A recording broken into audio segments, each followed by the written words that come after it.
اس لیے کہ کھانا اور پینا ایک ایسا معاملہ ہے جس سے کوئی بھی انسان جو زندہ ہو مستثنا نہیں، ایکسیپشنل نہیں کہ زندہ ہو اور اس کو کھانے پینے کا معاملہ نہ ہو، ہے نا، بلکہ انسان زندہ ہے تو کھاتا اور پیتا ہوگا تبھی زندہ ہے نا، بغیر کھائے پیے کے تو کوئی زندہ نہیں رہ سکتا، ٹھیک ہے؟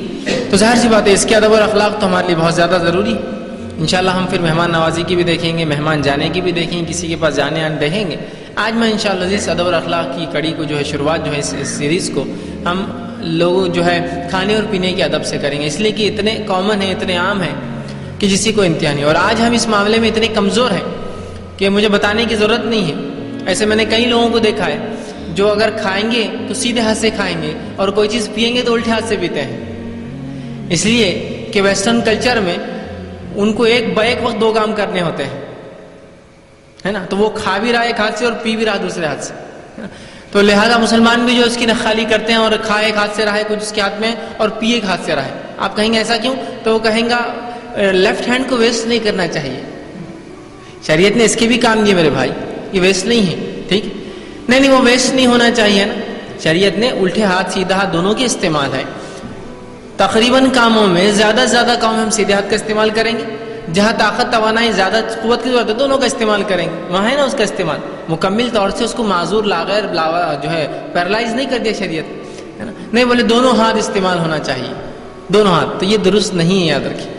اور آپ صلی اللہ علیہ وسلم نے اس بات کی وضاحت حدیث میں یوں کی کہ شیطان اپنے الٹے ہاتھ سے کھاتا اور الٹے ہاتھ سے پیتا ہے، یاد رکھیے، مومن الٹے ہاتھ سے کھاتا اور پیتا نہیں، شیطان اپنے الٹے ہاتھ سے لیفٹ ہینڈ سے کھاتا اور پیتا ہے، مومن سیدھے ہاتھ سے کھاتے اور پیتے ہیں۔ تو ہم دیکھتے ہیں کہ آج لوگ الٹے ہاتھ سے کھا رہے اور پی رہے ہیں، یہ ایک عجیب معاملہ ہے۔ تو آئیے کھانے اور پینے کے کیا ادب، کیا اخلاق، کیا لحاظوں میں آپ کے سامنے مختصر سے جو ہے رکھنے کی کوشش کروں گا، اور انشاءاللہ یہ جو سیریز ہوں گی ہر لیکچر سے ایک لیکچر میں انشاءاللہ میں کوشش کروں گا ختم کروں، تاکہ یہ وہ لوگ جو انٹرنیٹ کے ذریعے اس کو دیکھنا چاہتے ہیں ان کے لیے بھی سہولت ہوتی ہے کہ 1 سے 1.5 گھنٹے کا لیکچر ہو تو آسانی سنتے ہیں، ورنہ ادب پہ ہم کھانے پینے کے لیں گے تو کئی ہفتے ہم لے سکتے ہیں، لیکن پھر لوگوں کو مشکل یہ ہے کہ ہر کوئی دیکھ نہیں سکتا ہے یا ہر کوئی سننے کو اتنا وقت نہیں رکھتا ہے۔ بہرحال تو سب سے پہلی چیز تو یہ کہ مومن جو ہے جو بھی کام کرتا ہے وہ اللہ کی رضا اور خوشنودی کے لیے کرتا ہے، جو بھی کام، تو اس میں شامل کھانا اور پینا بھی ہے، تو کھانا اور پینا بھی ہم اس لیے کرتے ہیں اللہ کی خوشنودی اور رضا کے لیے۔ اور ایک اہم نقطہ، اہم پوائنٹ میرا یاد رکھیے،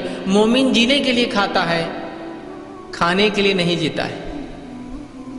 آج کل ہم میں سے، میں آپ پہ الزام نہیں ڈال رہا ہوں، آج کل ہم میں سے اکثریت کھانے کے لیے جیتے ہیں، جینے کے لیے نہیں کھاتے ہیں، ہے نہیں یہی معاملہ؟ یہی معاملہ ہے ہمارا آج کہ ہم کھانے کے لیے جی رہے ہیں، سب کچھ کھانے کے لیے، اور اس حد تک کھانے کا معاملہ ہو چکا ہے کہ ایک واقعہ میرے ذہن میں آ رہا ہے کہ ایک مرتبہ ایک جگہ ایک اجتماع منعقد ہوا، اور اس اجتماع کے اندر جو ہے کھانا رکھا گیا، تو ایک ایسی بستی میں وہ اجتماع ہوا تھا جہاں کے لوگ بڑے کھانے کے شوقین، دنیا بھر میں مشہور اور معروف ہے وہ لوگ۔ اب جب رکھا گیا تو وہ جو صاحب اجتماع تھے جنہوں نے منعقد کیا تھا، انہوں نے کہا کہ یہاں کے لوگ ذرا کھانے کے عادی ہے، تو لہٰذا کھانے کے ساتھ ساتھ میٹھا بھی بنایا جائے گا۔ تو انہوں نے کھانا بھی بنایا، اور دینی اجتماع تھا حالانکہ، پھر بھی کوشش کر کے میٹھا بنایا گیا تاکہ آنے والوں کا لحاظ رکھا جائے۔ اب میں چونکہ اس مجلس میں تھا، لوگ آئے کھانا کھائے، تو میں جہاں بیٹھا تھا تو وہاں وہ میٹھا بنا، سیویوں کا میٹھا تھا۔ اب جب وہ کھانا کھا رہا تھا میرے بازو ایک شخص تو کہا ایسے ہلکٹ لوگ ہیں یار، میٹھا بھی نہیں بنائے، حالانکہ بنا تھا، تھوڑا دیر سے آیا تو فوراً میٹھا آ گیا۔ اب میں نے کہا میٹھا آنے کے بعد ابھی کیا کہتا دیکھیں، پھر اس نے میٹھا کھا اور کہا کیا ہلکٹ لوگ ہیں یار، ایک ہی میٹھا بنائے۔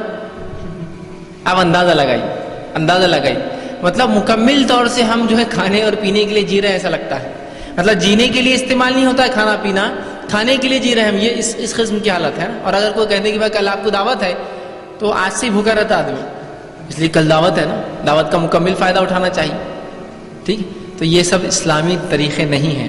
نبی اکرم صلی اللہ علیہ وسلم نے تو جو بات ہمیں بیان کی، اتنا سادہ یہ دین، اور آپ صلی اللہ علیہ وسلم فرماتے اور کہا کہ جب آپ صلی اللہ علیہ وسلم کھانے اور پینے کے تعلق سے آپ کے سامنے بیان کیا تو آپ نے فرمایا اور کہا کہ ہم جو ہے بھوک کے بغیر نہیں کھاتے، اور فرمایا جب کھاتے ہیں تو سیر ہو کر نہیں کھاتے، مطلب آپ صلی اللہ علیہ وسلم فرمایا اور کہا نحن قوم، کہ ہم وہ قوم ہیں، مطلب مسلمان وہ لوگ ہیں جو بھوک کے بغیر نہیں کھاتے، اور جب کھاتے ہیں تو سیر ہو کر نہیں کھاتے۔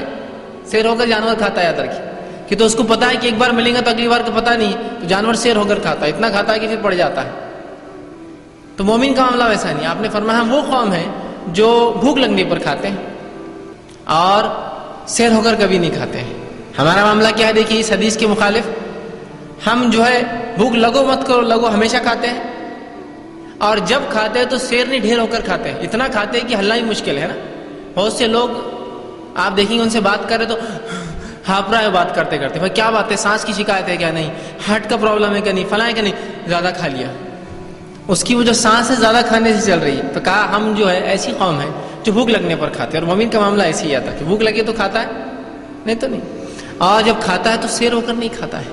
ٹھیک ہے. تو اتنی سادگی اسلام ہے. اور یہ بات بھی یاد رکھیے، کسی مباح جائز عمل کو اگر اس کے پیچھے نیت کو خالص کر کے اچھا کر لیا جائے تو وہ مباح عمل بھی کرنا باعث اجر اور ثواب ہوتا ہے. تو اگر مومن کھانا کھاتا ہے اور اس نیت سے کھاتا ہے کہ اس کھانے سے جو غذائیت سے مجھے توانائی، تندرستی، طاقت ملیں گی، اس طاقت کو اللہ کی عبادتوں میں، اللہ کے دین کے لیے، لوگوں کی مدد کے لیے اور مختلف کاموں میں میری صحت کام آئے گی، اس نیت سے کھاتا ہے تو اس کا کھانا بھی باعث اجر اور ثواب ہے.